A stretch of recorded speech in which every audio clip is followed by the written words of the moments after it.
వార్తావాణికి స్వాగతం. ఈ కథనాన్ని మీకు అందిస్తున్నది మణిశర్మ. వైసీపీలో కీలక పరిణామం చోటు చేసుకుంది. పార్టీ రాజ్యసభ సభ్యుడు జగన్కు అత్యంత సన్నిహితుడు విజయసాయిరెడ్డి పార్టీకి రాజ్యసభ సభ్యత్వానికి రాజీనామా చేసిన విషయం తెలిసిందే. జగన్ షాక్ అని కొందరు చెప్తున్నా ఇదంతా వ్యూహమేనని మరికొందరు వాదన. వైసీపీ రాజ్యసభ సభ్యుడు విజయసాయిరెడ్డి రాజీనామా ఇప్పుడు హాట్ టాపిక్ గా మారింది. భవిష్యత్తులో ఏ రాజకీయ పార్టీలో చేరనని, జగన్కు మంచి జరగాలని కోరుకుంటున్నానని చెప్పుకొచ్చారు. అదేవిధంగా చంద్రబాబు, పవన్ కళ్యాణ్, అమిత్ షాలకు వ్యతిరేకం కాదన్నారు. ఇప్పటి వరకు తనకు అత్యున్నత పదవిలో గౌరవించిన జగన్కు కృతజ్ఞత తెలిపారు. ఇక వ్యవసాయం చూసుకుంటానని చెప్పుకొచ్చారు. ఈ పరిణామం వైసీపీకి, ముఖ్యంగా జగన్కు ఎదురుదెబ్బని కొందరు వాదన. కానీ నిశ్చితంగా గమనిస్తే ఇదంతా ప్లాన్ ప్రకారమే జరుగుతోందని తెలుస్తోంది. పార్టీ అధినేత వైఎస్ జగన్ తెలియకుండా జరగదని, భవిష్యత్ వ్యూహం ఉందనే వాదన వినిపిస్తోంది. ఎందుకంటే గతంలో కూడా చంద్రబాబు అధికారం కోల్పోయినప్పుడు ఇదే ప్లాన్ అమలు చేశారు.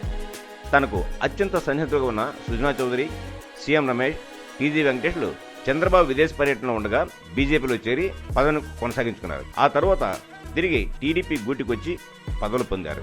ఇప్పుడు జగన్ విదేశీ పర్యటనలో ఉండగా ఇదే రిపీట్ అవుతుంది. విజయసాయిరెడ్డి తర్వాత మరో 2-3 వైసీపీకి రాజీనామా చేసే పరిస్థితి ఉందని సమాచారం. అయోధ్య రామరెడ్డి పేరు వినిపిస్తున్నా ఆయన దాన్ని ఖండించారు. ప్రస్తుతం వైసీపీకి ఉన్న బలం రాజ్యసభలో, కేంద్రంలో బీజేపీకి రాజ్యసభలో బలం కావాలంటే మొన్నటి వరకు వైసీపీని ఆదుకుంది. ఇప్పుడు కూటమి ప్రభుత్వం ఉన్నందున బీజేపీకి నేరుగా మద్దతిచ్చే పరిస్థితి లేదు.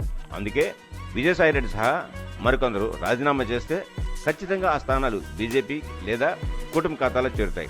ఇప్పటి వరకు వైసీపీకి చెందిన 3 రాజ్యసభ సభ్యులు రాజీనామా చేయగా అందులో 2 స్థానాలు బీజేపీకి, 1 టీడీపీకి దక్కింది. అంటే పరోక్షంగా వైసీపీ రాజ్యసభలో తన బలం తగ్గించుకుని బీజేపీ లేదా కూటమికి బలం పెంచుతుంది.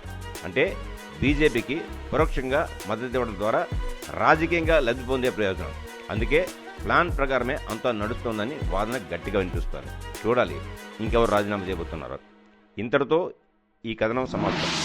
మా ఈ వీడియో మీకు నచ్చినట్లయితే మరిన్ని అప్డేట్స్ కోసం లైక్ చేయండి, షేర్ చేయండి, సబ్స్క్రైబ్ చేయండి.